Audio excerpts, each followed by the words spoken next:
She was on the cover of Fortune, Forbes, Time. They called her the next Steve Jobs. She built a company worth more than most people could imagine, on a single, world-changing idea. What if you could test for hundreds of diseases with just one drop of blood? Investors believed her. Senators believed her. Patients believed her. There was only one problem. This is the story of Elizabeth Holmes, and the most audacious fraud Silicon Valley has ever seen. Before any of it, Elizabeth Holmes was a 19-year-old Stanford student. In 2003, she walked away from one of the most prestigious universities in the world. She had been studying chemical engineering. She believed healthcare was broken, that people were suffering, not because medicine didn't exist, but because testing was too expensive, too slow, and too inconvenient. She became obsessed with building something revolutionary. She studied Steve Jobs, the black turtleneck, the product launches, the confidence, the ability to make people believe. She adopted the uniform. She lowered her voice. She practiced the stare.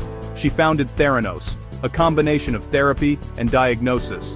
The idea was elegant: a single drop of blood, hundreds of laboratory tests, hours instead of days, a fraction of the cost. If it worked, it could change medicine forever. The question was whether it could actually be built. She could raise money. By the mid-2000s, Theranos had attracted some of the most powerful people in America: George Shultz, Henry Kissinger, James Mattis, Rupert Murdoch, Larry Ellison, the DeVos family. These were not inexperienced investors. These were people who had spent decades operating at the highest levels of power, and they all believed. These were people who had spent decades operating at the highest levels of power, and they all believed. Walgreens partnered with Theranos. Safeway partnered with Theranos. The company expanded rapidly. Fortune called Holmes the next Steve Jobs. Forbes called her the youngest self-made female billionaire. She spoke at conferences, visited the White House, sat beside world leaders, and behind the scenes, Theranos was unraveling. The Edison machine had a problem. Actually, it had many.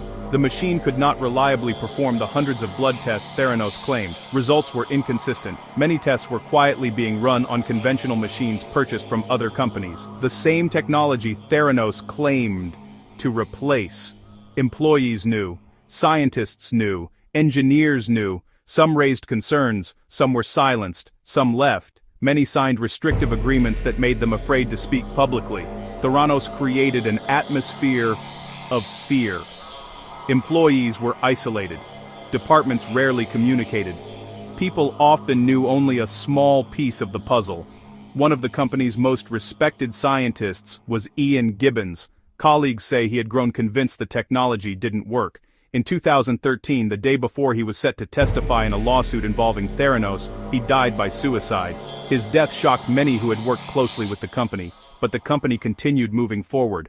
Tyler Shultz was 22 years old. He was also the grandson of George Shultz, one of Theranos' strongest supporters. Tyler joined the company believing in its mission. Then he saw the data. He saw the testing problems. He saw the discrepancies. He became convinced patients could be receiving unreliable results. He reported concerns internally. Nothing changed. He contacted regulators. Lawyers responded. Eventually, he reached out to a journalist. That journalist was John Carreyrou of the Wall Street Journal. Carreyrou spent months investigating, interviewing former employees, reviewing records, verifying claims, ignoring legal threats.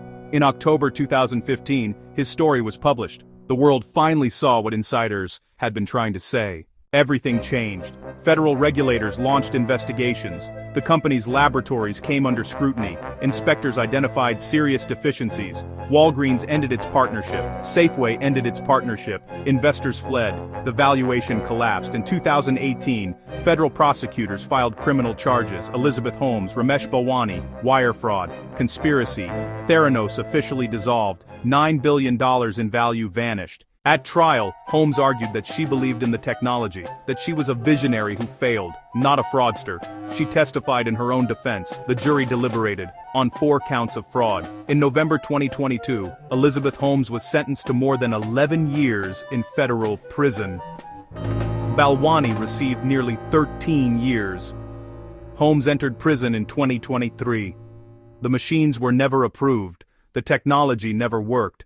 And patients who received inaccurate results may never know. What makes Theranos unforgettable is not that one person lied. People lie.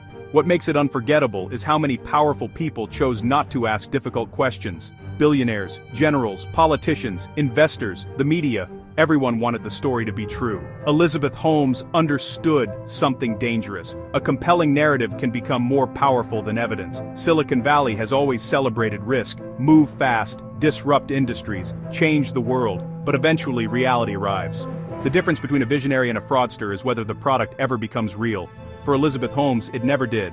And somewhere out there, a patient received a medical result they never knew they couldn't trust. That is the part no one talks about. That is the part that matters most. If this story disturbed you, there are more like it. Subscribe to Scandalous Wealth, because the next billion-dollar lie is already being told.